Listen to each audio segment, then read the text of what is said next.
Good morning. Obviously, things a little disturbing for the Utah Jazz fans this morning. I'm right there with you. A little shocked, a little concerned.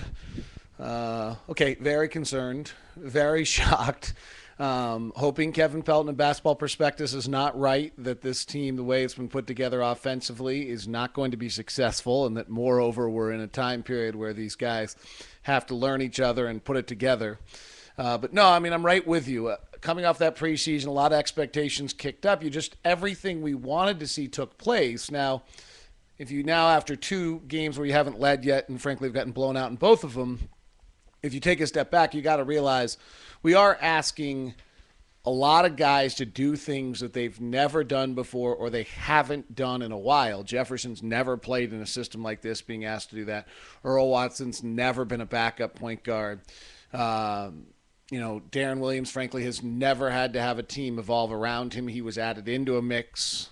You're just asked. CJ Miles is being asked to be a six-man coming up. So it's just a lot of pieces. It's not working right now. Now, I think, Jerry's got a pretty good grasp on it, and I'll touch on that in a second. So while we're all panicking, I think he has a pretty good understanding of 82 games and what's going on. One of the question marks I had all season coming in when we talked on the podcast on Locked On Jazz and other things was what happens when you put players who've put up good numbers on bad teams onto a good team. And right now, Al Jefferson is still playing, is still playing the kind of basketball he played in Minnesota, and it doesn't work. It's very methodical in the post. He's not understanding where the double teams are coming from to pass out of. He's still thinking of how to make his play. He's yet to do anything that's allowing anyone to get better off of it. And the guys haven't quite learned how to play off him. Interestingly enough, Kevin Martin's the other guy I was quoting all the time, and Houston's 0-2 as well. They played the Lakers and then lost at Golden State. So we'll keep an eye on them. And, some of the questions on Kevin Martin were defensively, and he got blown up by Monte Ellis the other night. So there is an adjustment. You're asking some players who've not had to do these things. And the system, the Jerry Sloan system is fabulous. The only problem with the system is if you're not running it correctly, and you're not doing it correctly, then it doesn't work. And then you really get bogged down. And that's what we're seeing out of this team right now. And then also Raja we're asking an awful lot out of Raja. And this is a guy who hasn't played really in 2 years. So when you're asking Raja to come through the way we are, and he's not right now, and he's told Ron Boone that he just feels like he's struggling, you can see that frustration. And now he's pressing. It's a collective press that's taking place in this group. These things begin to snowball. And certainly that's what we've had. I mean, there's just no question.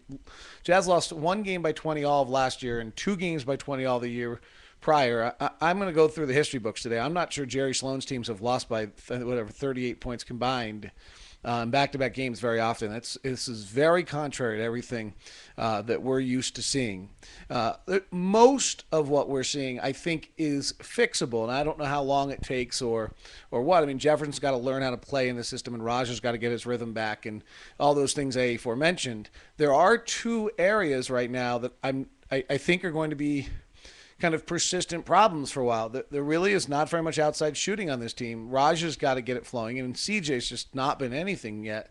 And so but the team's got to have more than just two outside shooters to be able to spread the floor and do some of the things that we need to do. And frankly, that'll, I think, make things easy on Jefferson. So that's got to develop, but I'm not sure where it's coming from. I don't expect that to be Gordon Hayward this year as well as he played last night. So I think that outside shooting issue until Memo gets back is going to be real and going to be tough on this team. Karolinko, really, he's just not a shooter. He does so many other things, but he's not a shooter. If you look through his data, he's a 40% shooter or lower when he moves outside about 10 to 12 feet. And it's just, for all the talk and all the work he's put in, statistically, I'm not saying he's not better. I'm just saying statistically it's never come to fruition. So that's going to be an issue. And I think it's clear that we've got a lack of depth right now or at least a rhythm in that depth, that when suddenly CJ doesn't put up a performance and gets in foul trouble twice in a row, Jerry's going a tier deep. Now, I thought Gordon Hayward and Paul Millsap probably were the two guys that deserved helmet stickers from Ron Boone last night.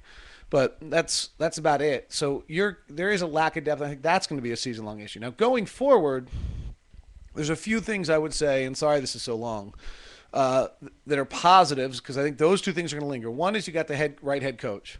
Jerry, just in my time last year with him and being around him before, has such a brilliant understanding of 82 games, what it means. We're going to panic. We're going to ask for this. We're going to do talk shows, freaking out.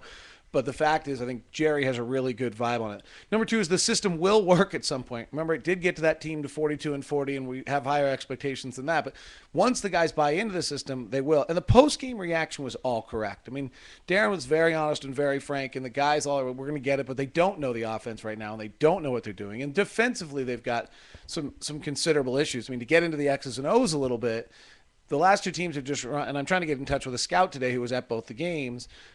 The other team's just running a high pick and roll from the top, and we can't guard it right now at all. And it's everyone involved. Millsap made some nice plays on it, but Jefferson's late sliding over, and the bigs aren't quite sure. And Jefferson got better as the night went on. Some of that's fundamental. So I would hope that that's something that's in the fixable category as well. Though we're never going to be a great defensive team. We're going to have to win. Going to be good enough defensively to beat people offensively. And right now we can't beat anybody offensively. And that system will click in and should make that better. And then the final thing I'd just say, in this franchise, you have a culture, you have a belief pattern.